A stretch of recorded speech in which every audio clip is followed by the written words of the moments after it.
सिपाही भर्ती परीक्षा को लेकर के गोपालगंज में तैयारी की जा चुकी है। आपको बता दें, कल से शुरू होने वाली ये परीक्षा 28 तारीख तक चलेगी और इसको लेकर के तैयारियां कर ली गई हैं ताकि ठीक तरीके से एग्जाम जो है कंडक्ट कराए जा सके। इसको लेकर के प्रशासन के द्वारा भी तैयारियां की गई। 7 से 28 तक एग्जाम्स होने वाले हैं। जिले में परीक्षा के लिए 9 केंद्र बनाए गए हैं। पेपर लीक ना हो इसके लिए प्रशासन ने सेंटरों पर पुख्ता इंतजाम किए हैं। अभ्यर्थियों को 9:30 से 10:30 तक परीक्षा केंद्र पर एंट्री मिलेगी।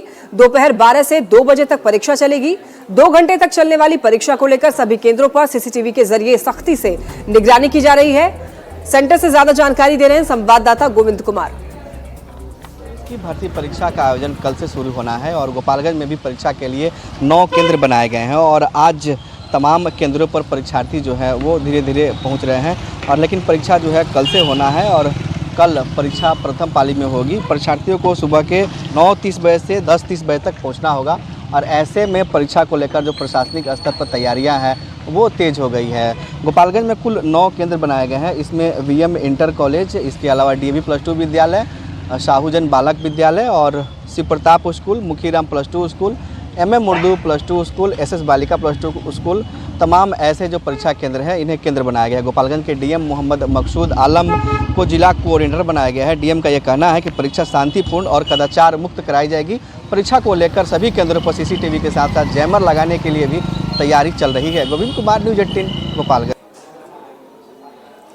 खबर कटिहार से है जहां पर एक निजी फाइनेंस कर्मी से लूट की घटना सामने आई है। आपको बता दें कि 4 लोगों ने मिलकर के एक फाइनेंस कंपनी के मैनेजर से लूट की है।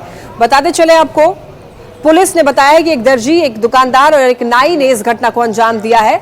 आजमनगर थाना क्षेत्र में 1 अगस्त को हुए इस लूटकांड का एसपी जितेंद्र कुमार ने खुलासा किया है। निजी फाइनेंस कंपनी के मैनेजर नंदन कुमार पासवान जब कलेक्शन की राशि लेकर के लौट रहे थे तब चारों ने मिलकर के लूट की इस वारदात को अंजाम दिया था और इस मामले में देखिए 3 आरोपी की गिरफ्तारी हो गई है और कहा जा रहा है कि एक आरोपी फिलहाल फरार है। आरोपियों के पास से एक पिस्टल, जिंदा कारतूस, लूट में इस्तेमाल की गई बाइक के साथ साथ लूटे हुए कैश में से 70,000 नगद बरामद कर लिया गया है। वो एक मोहम्मद अली है और इसके जो 2 साथी हैं, मोहम्मद साहेब है, मोहम्मद इफ्तिखार है और एक और है, उसकी गिरफ्तारी शेष है। इन लोगों के पास से जो है एक देसी कट्टा है, जिंदा कारतूस है और जो लूट का सामान होता है उसमें से 17,100 रुपया है। अपाची मोटरसाइकिल जो घटना में प्रयुक्त हुई थी और जो इन लोगों का मोबाइल यूज किया गया है वो 3 बरामद हुआ है। आईआईटी हब कहे जाने वाला गया, जहां पर आपको बता दें कि छात्राएं इस बार राखी तैयार कर रही हैं, खुद अपने हाथों से राखी बना रही हैं और कहा जा रहा है कि इस बार प्रधानमंत्री नरेंद्र मोदी को भी राखी भेजी जाएगी, उनको भी राखी बांधी जाएगी। मानपुर में वृक्ष वी द चेंज नाम की संस्था छात्राओं को आईआईटी की तैयारी निःशुल्क करवाती है और इसमें पढ़ने वाली छात्राएं रक्षाबंधन के त्योहार पर खुद अपने हाथों से राखी तैयार कर रही हैं। उनके हाथों की बनी हुई राखियां इस बार प्रधानमंत्री नरेंद्र मोदी को भी भेजी जाएगी। छात्राएं पिछले कई सालों से एलओसी पर तैनात जवानों को हजारों राखियां भेजती हैं और इस बार पीएम को भी राखी भेजने की तैयारी चल रही है। ये कुछ तस्वीरें टीवी स्क्रीन पर आप देख रहे हैं। ये राखियां खुद यहाँ पर जो छात्राएं पढ़ती हैं उन्होंने बनाई है। बनाई जा रही है वो जो जवान लड़ रहे हैं, सिपाही जो हम लोगों के लिए पूरी मेहनत करते हैं, पूरी 24 घंटे जा कर के हम लोगों के लिए मेहनत करते हैं, वहाँ पे खड़े रहते हैं, हमारे लिए लड़ते हैं, उनके लिए राखी बनाई जा रही है। उनको भेजी जाएगी, हर साल भेजी जाती है।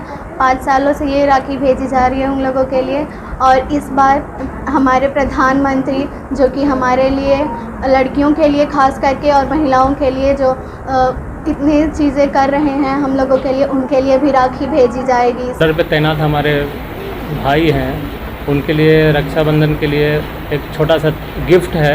हमारी बहनें राखी खुद से बना रही हैं और उनको भेजेंगी और ऐसा सिलसिला ये 4-5 साल से चल रहा है कि यहाँ पे ये खुद राखी बनाती है और जो भी बॉर्डर पे तैनात हमारे भाई बहन हैं उनको रक्षाबंधन स्वप्रेम भेंट भेज रही हैं।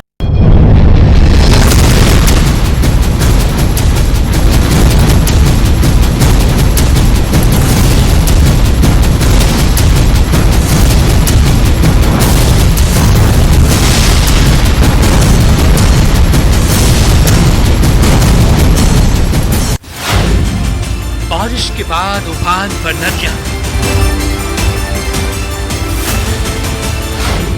फिर डराने लगी गंगा नदी। उफनाने लगी बूढ़ी गंडक।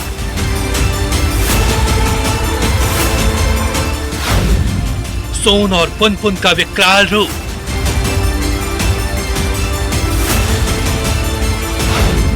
प्रशासन अलर्ट, लोगों से अपील। बाढ़ की आहट से सहमे लोग।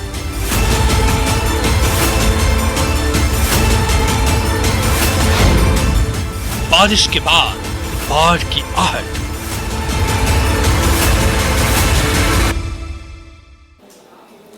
चलिए बात कर लेते हैं मौसम की, बात करते हैं बारिश की। तो देखिए पहाड़ों में जिस तरीके से बारिश हो रही है उसका सीधा असर नदियों पर पड़ रहा है। पूरे देश भर की नदियां जो है वो उफान पर है और ऐसे में बिहार में भी कई ऐसी नदियां हैं जिसका जलस्तर लगातार बढ़ता जा रहा है और खासतौर पर जो तटीय इलाके में रह रहे लोग उनको काफी परेशानियों का सामना करना पड़ रहा है लगातार जलस्तर में बढ़ोतरी के बाद।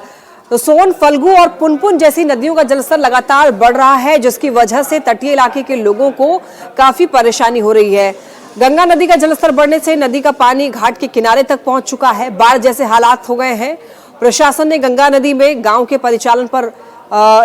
परिचालन पर माफ कीजिएगा, देखिए नावों के परिचालन पर रोक लगाते हुए अलर्ट भी जारी किया गया है। मौके से अधिक जानकारी दे रहे हैं संवाददाता शैलेंद्र कुमार।